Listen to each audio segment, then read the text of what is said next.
Ishii barattoota viidiyoo tokkoffaa irratti akkumani fiiziksii kutaa 11 isinii hojjedhe rakkoo teknikaatiin gargar citee ture. Amma isaadha kanan itti fufee isinii xumuruu barbaade. Paartii 1 fiiziksii grade 11 unit 2 irra jirra. Paartii 1 irra kan cittee hafteedha. Utuu waa'ee horizontalii fi vertical component ilaallu rakkoo teknikaatiin gargar citee ture. Isaadha jechuudha. Viidiyoo tokkoffaarraa kan citee hafeedha malee mata duree biraa miti. Waa'ee maalii barachaa turre jechuudha. Utuu waa'ee vertical component fi horizontal component barachaa jirrudha kan inni cite. Akka ajaja viidiyoo tokkoffaarraa maal jedha? Calculate the x and y component of the following isa jedhudha. Mee isumatti itti fufnee xumurra jechuu barbaadetanii viidiyoo kana maal jedha? Biisa eessa viidiyoo tokkoffaa irratti hojjennee turre egaa akkaataa kamiin horizontalii fi vertical component akka itti barbaannu mee xinnoo isin yaadachiisuudhaaf maal taanee turre? Horizontal component vectoriin tokko bakka lamatti yoo hiramee jenneerra.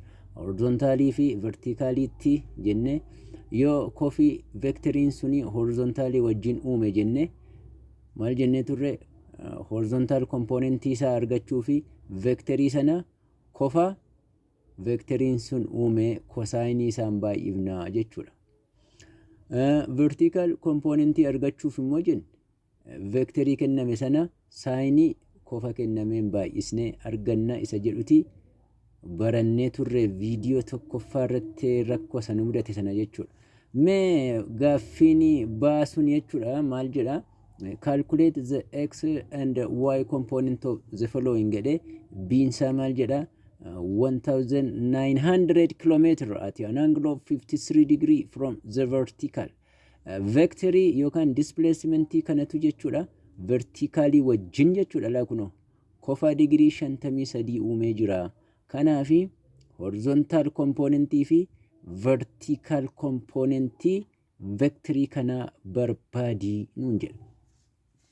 Akkuma gaa an amma reefu isiniin jedhe horizontal component vectorii kana barbaaduu fi formula nuti fayyadamuu qabnu kofi uumamee jiru kuni akka isa kana horizontalii wajjin uumamee jiru vectorichi kan inni uumee jiru vertikaalii wajjin uumee jira. Yeroo inni vertikaalii wajjin uumummoo jennee barre viidiyoo tokkoffaa irratti jechuudha. Horizontal component argachuu fi yoo kofi uumame suni vertikaalii wajjin ta'e jenne horizontal component argachuu fi vectorii isa kennameti saayinii kofichaan baay'isnaa kan jedhuni viidiyoo tokkoffaa irratti isinii ibseen ture jechuudha. Kanaaf egaa vectoriin kenname kunoo 1900 saayiniin kofa vertikaalii wajjin uumamee jiru immoo 0.8 dha ni kennamee jira gara oliitti. Kanaaf yeroo jara kana baay'isnu 1900 baay'isu 0.8 kana immoo gara fractionitti jijjiira akka herregisaa salphatuuf jechuudha. 8/10 dha. Zeeroon jalaa kuni 0 irraa kana ni balleessiti 190 tafee asii immoo 8 tafee yeroo waliin baay'isnu meeqa arganna jechuudha? 1520 km. Kuni horizontal component vectorii kanaati jechuudha.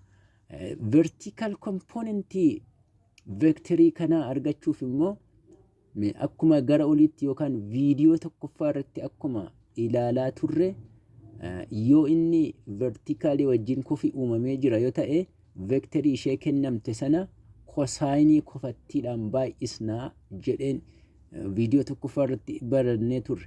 Kanaaf cosiniin digirii 53 nuu kennamee jira gara oliitti 0.6 yookaan viidiyoo tokkoffaa irratti kennameera jechuudha. Vectorichi immoo 1900 isuma kanaadha. Jaratti kana yeroo baay'isnu jechuudha 1900 baay'isu decimaaliin isa kenname kana gara fractionitti yeroo jijjiirru 0 tokko jala 0 kana hin balleessa 190 baay'isuu 6 meeqa arganna? 1.40 yookaan 1140. Kuni vertical component yeroo ta'u inni kun immoo horizontal component isaati jechuudha. Eeshi mee isa itti aanu example itti aanutti yeroo ceenu immoo 45 meter per second at an angle of 37 degree east of north. Gararraadha ajaji isaa maal jedha? Vertical component fi horizontal component isaanii barbaadi nuun jedha. Maaltu kenname? Saffisa yookaan ariitii wanta tokkootu kofa digirii 37 east of north yookaan north if east gidduutti uumame jechuudha. Ilaagaa wanta kana diyaagiraamii isaa kaafachuu keenyaan fuula dura hiika warra akkasii kana beekuu qabna. East of north yeroo jedhu east of north yeroo nuun jedhu kallattii afurtu jira addunyaarra: noorzi, iisti, saawuzi, westi. Baha, kaaba, lixa, kibba. Amma gaa kofi veekteriin kun uume iistii fi noorzii gidduu ta'uu isaadhaan ni adda baafanna jalqaba.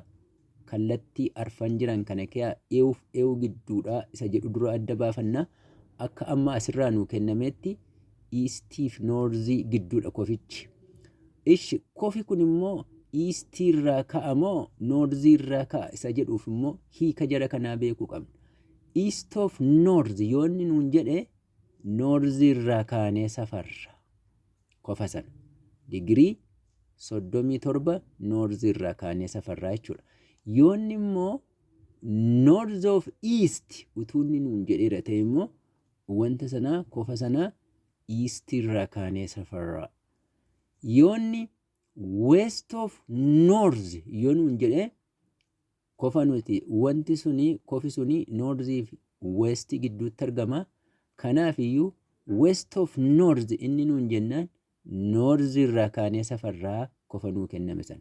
Yoo inni immoo north of west yoo nuun jedhe immoo wanta sana west irraa kaanee kofa sana safarraa. Hiika kana sirriitti edda beenne booda amma gara gaaffii keenyaatti yoo deebine calculate the horizontal and vertical component of 45 meter per second at an angle of 37 degree east of north nuun jedhe. East of north ish kofi suni north east gidduutti argamuu isaa barreerra. Eessarraa kaasnee safarra isa jedhuuf east of north waan jedhuuf north irraa kaasnee safarannaa jechuudha. Kanaafiti digirii gara northiitti diyaagiraamii kana nan kaasaa. East of north immoo waan inni naan jedheef north irraa kaasee safareeni kofa kunoo akkasittiin kaasaa. Veekterichi immoo 45 meter per second north fi east gidduutti argama jechuudha. Amma gaaffii gaafatamnee deebisuudhaan jechuudha. Horizontal component fi vertical component isaa barbaadi. Wanti sun speediidha yookaan velocityidha waan ta'eef asumarraa kun v waan ta'eef horizontal component isaa vx jenna, vertical component isaa immoo vy jenna jechuudha. Ilaagaa kofi uumamee jiru kun akkuma gara oliitti ilaalaa turre maalii wajjin uumamee jira? Vertikaalii wajjin waan uumamee jiruuf noorziin vertikaaliidha waan ta'eef vertikaalii wajjin uumamee jira. Yeroo inni vertikaalii wajjin uumamu veekterii kenname sana saayinii kofichaan baay'ifnaa jennee baran. Veekterichi 45dha. Saayiniin 37 0.6dha gara oliitti kennameera. Yeroo jara kana baay'isnu jechuudha. 45 baay'isu 6 kurnaffaa gara firaakshiniitti jijjiiramee jechuudha. 0.6tu meeqa dhufa? 270 irra 10 dhufa. Yeroo jara kana baay'isnu kana 0.01 balleessine 27 meter per secondiin kun egaa horizontal component vectorii kanaati jechuudha. Vertical component isaa immoo ammas kofi kuni vertikaalii wajjin uumamee jira. Noorziin vertikaalidha isiniin jedheera. Yeroo inni vertikaalii wajjin kofa uumu immoo vertical component argachuu fi vectorii kenname sanatti kosaayinii kofa kenname ni baay'ifnan isiniin jedheera. Vectorichi kunooti Kosaayiniin 37 nuu kennamee jira 0.8 dha. Yeroo waliin baay'isnu maal dhufa? 45 baay'isuu 8 kurnaffaa ta'a kun firaakshiniin isaa. Kunoo zeeroon kun 0 tokkoon badee 36. This one is the vertical component of the given vector. Ishigaa barattootaa amma gaa barnoota keenya gara xumuraatti fidaa jirra. Utuu gara xumuraatti hin geessini paartiiwwanii kana jalatti waan baranne keessumaa waa'ee vertical componentii fi horizontal componentii ilaalchisee gaaffii intaraansii bara 2008 barattoota kutaa 12ffaaf dhufe keessaan fudhadhe kana bara 2008 dha. Gaaffii intaraansiidha kuni. Mee gaafficha shaakal. An airplane flies at a speed of 720 km per hour at an angle of 37 degree north of west direction. How far does the plane travel to the west in 1 hour? Akkas jedha. Xiyyaara tokkotu jedha. Saffisa kanaaniti north of west gidduu kaaba dhihaa gidduuti digirii 37 balali'ee jedhaan. How far jechuun fageenya. How far does the plane travel to the west in 1 hour?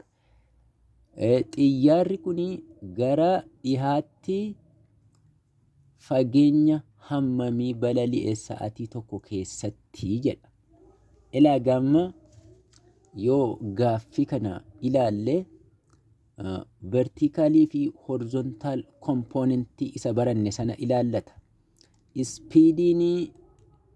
Speediin xiyyaarri kana xiyyaara kana meeqa 720 kiiloomeetiri per haawarii. Eessa gidduudha immoo kan inni balali'e kallattiinsaa northii fi west gidduu. Maaliif north of west jedha? At 37 degree digirii 37 uumuuniti northii fi west gidduu ta'uusaa barreerra saffisii xiyyaara kana. Amma gaaffiin gaafatamne west direction yookaan gara lixaatti fageenya hammamii s distaansiidha jechuudha kan nuti gaafatamaa jirru. Fageenya xiyyaarri kuni gara westitti adeemee meeqaa kan jedhudha. Ilaagaa foormuulaa kana beenna hariiroo speedii fi distaansii fi taayimiin qaban. Speed is equals to distance over time kan jedhudha. Asuma irraa immoo distaansiidhaaf yoo foormuulaa qopheessine distance is equals to speed times t.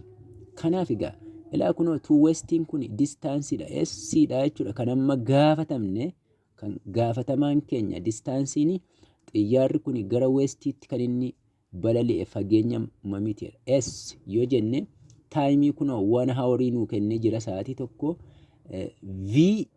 V'n kun speediin ittiin north west balali'aa ture kunooti. Garuu immoo asumarraa distance is equals to vt kan jedhu foormulaa asirraa derive gooneerra. V kana eessaa fuunaa isa jedhu isa kana hin fayyadamnu. Maaliif isa kana hin fayyadamnu? Inni kuni ganaa bakka meeqatti hiramuu isa barbaachisaa? Horizontal componentii fi vertical componentii hiramuu isa barbaachisa. Maaliif? Kunoo kofa uumeeti kan inni balali'e waan ta'eef amma kan nu barbaachisu dura horizontal component speedii kana argachuu qabna jechuudha. Kana jechuun Vx. Kanaafuu iddoo V kana kan nuuf seenu eewu ta'uu qaba jechuudha.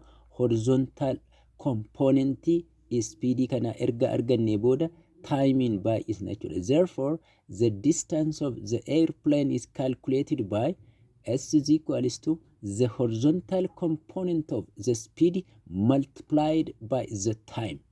Ishi horizontal component keenya eessaa finna isa jedhuuf immoo kunooti gaa asii maal nuun jedheera akkuman gara oliitti isinii ibse 720 km at 37 degree north of west waan nuun jedhuufi diyaagiraamii keenya horizontaalii weestirraa kaana jechuudha. North of west jechuun weestirraa kaaneeti gara noorziitti digirii 37 diyaagiraamii kana ni kaasna. Isa booda dhaga kan nuti horizontal componentii keenya barbaannu yeroo x axis wajjin uumamu, amma westiin kun x axis dha waan ta'eef yeroo kofi sun x axis wajjin uumamu horizontal componentii akkaataa itti argannu gara oliitti barreerra speedii kenname yookaan vectorii kenname sanati kofa inni uume wajjin baay'ifnan isiniin jedhe. Kanaaf egaa vx'n keenya yookaan horizontal componentiin keenya speedii isa kana baay'isu cosine theta dha jechuudha.